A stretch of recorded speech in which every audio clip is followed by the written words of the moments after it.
back to my channel. In today's video, I want to give you the top 5 home workout mistakes that you can make. Like I mentioned before, doing something is always better than doing nothing, but getting into the groove of completing your home workouts can be extremely challenging, and that's because we face so many distractions at home that can take our focus off of our workouts. On top of all these distractions that we face at home, the effectiveness of our workouts can really depend on the amount of resources or the equipment that we do have, and our ability to stay motivated each and every day, because this is going to translate to the amount of effort or intensity that we actually put into our workouts. So that is why in today's video, I want to address these top 5 home workout mistakes, because they normally have to do with distractions and the overall effectiveness of your workout. I'm going to be giving my recommendations on how to fix these and actually improve your home workouts. And the best part about these tips is that they're going to apply to anybody, no matter if you do have a fully equipped home gym or if you are limited with your body weight exercises. Starting off with the first home workout mistake, and that's just not picking the right spot in your home to actually do your workouts. I know this can kind of sound silly and simple, but this can have a dramatic impact on your workout's effectiveness.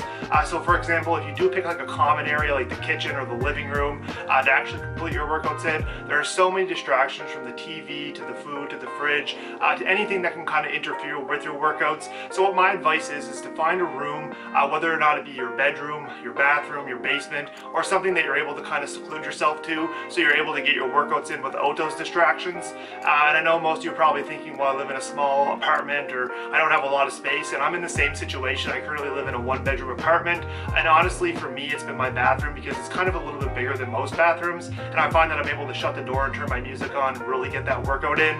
But like I said, my recommendation is to find that spot in your home where you feel like the most comfortable with the least amount of distractions, that you're able to put your music on and get to your workout, and I guarantee that if you do that, your workouts will become that much more effective. Now moving on to the second home workout mistake, and that's not having a plan or some type of structured workout and a schedule in place. Just like you wouldn't go to the gym without a plan or some type of idea of exercises or even a muscle group that you're going to train, you shouldn't approach your home training that way either. You should draft up, and I'm not talking about kind of going over a full plan, creating a periodized program for your home training, or even purchasing other plans. What I'm simply talking about is even the day before, the night before you're lying in bed, you know you're going to work out the next day, kind of think of some exercises that you can do.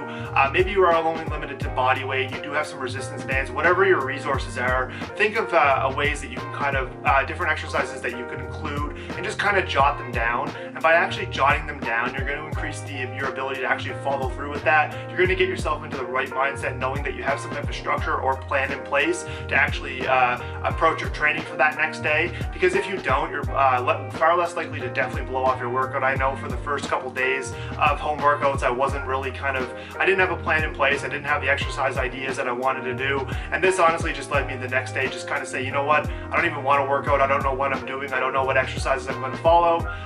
So I think that by taking time the night before and just quickly jotting down some ideas, I think this is going to be huge in terms of helping you actually get those workouts in. And on top of that, I think scheduling your workouts is extremely important. This has been huge for me. Normally when you go to the gym, it's after work.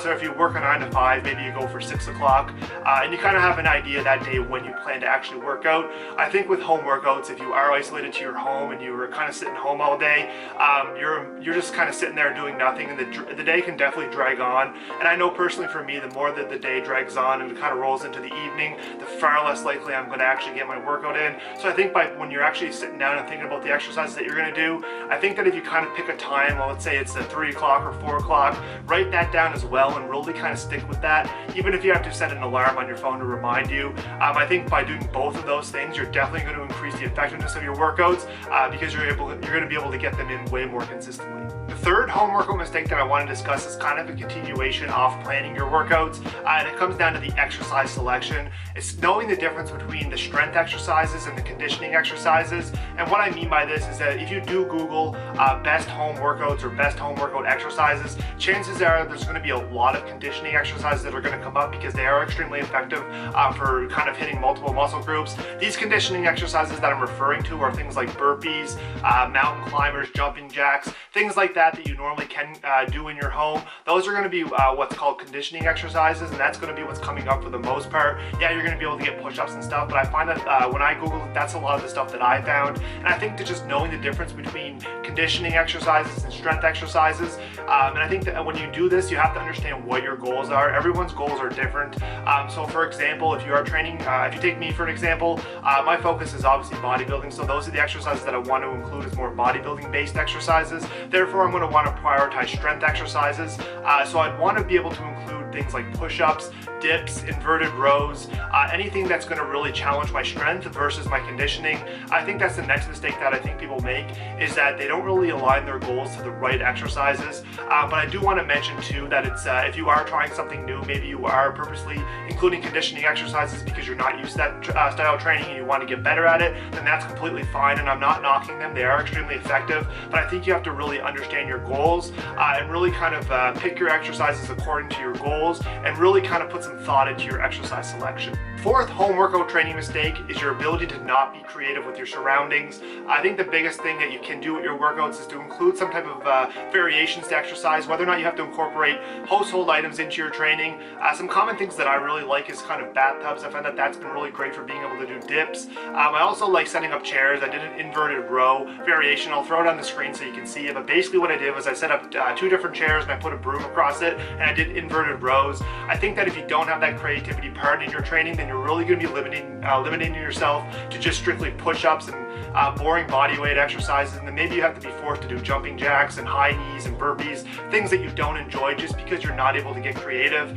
So I think you really need to kind of step back and assess your surroundings, see what you do have, make sure that whatever you're using or whatever you plan to use is definitely safe. That's the number one thing. But in terms of adding weight, like there's different ways that you can do that. Water jugs, you can even maybe go and get some sandbags and fill up some items with sand. So there's tons of different ways, but I think the biggest thing that people lack is having that creativity and kind of not stepping out of your comfort zone and kind of thinking of different variations. Even when you're doing resistance band training, there's so many different resistance band exercises that you can do, and being able to be creative with it and kind of using doors to be able to do tricep extensions, or maybe even attaching it low and doing flies. Just having all those different exercises at your disposal and understanding the different variations and different twists that you can put in exercises will really take your training to the next level, because I guarantee that if all your programs included was just push-ups and just dips, I guarantee you'd get sick of that pretty quickly. And I think that that's the reason why a lot of those home workouts don't last in terms of being able to do like not push-ups, but like jumping jacks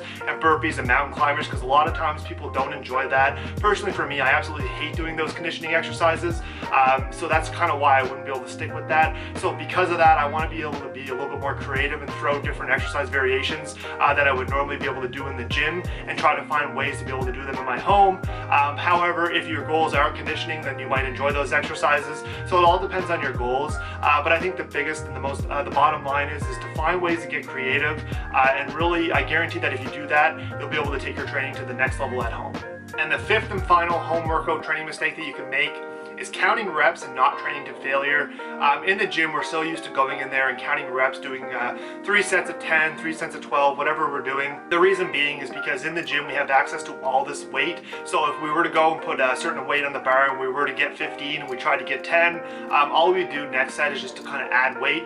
But at home, we don't have that same type of ability to do so, because we don't have access to all this weight and all this equipment. Normally we're limited to, like I said, our body weight and resistance bands.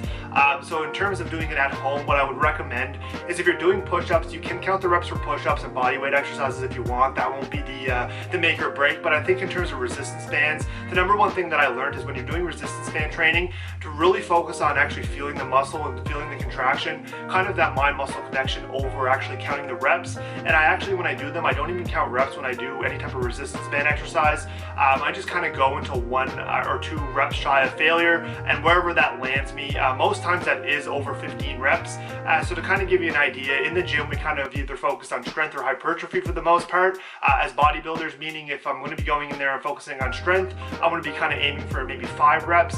If I'm doing hypertrophy, it can be anywhere from 6 to 15. If we are training muscular endurance, that's 15 plus, and that can be even go up to 50 reps sometimes. So I think with resistance bands, this is the perfect time to kind of get out of your comfort zone, really start prioritizing muscle endurance. And if you stop counting the reps, I guarantee guarantee the intensity of your workouts will be that much more increased, and you won't just be stopping at a number, because if you do say, okay, let's say I'm going to go in there and I'm going to do low resistance band flies, and I'm going to do 10 reps. If you get to the 10th rep and you're still not fatigued, your chances of stopping, you might actually stop at that 10th rep, and you might not actually have an effective set for that exercise. So I think by kind of saying, you know what, I'm not going to count the reps, I'm just going to go until I'm fatigued, you're going to be able to get that much more of the exercise. And another thing that we can do at home to increase the intensity is reduce the rest times. So I think by manipulating those two variables of just not counting reps and reducing the rest times, this is going to be able to make up for our ability to not have access to all that weight that we normally would at the gym.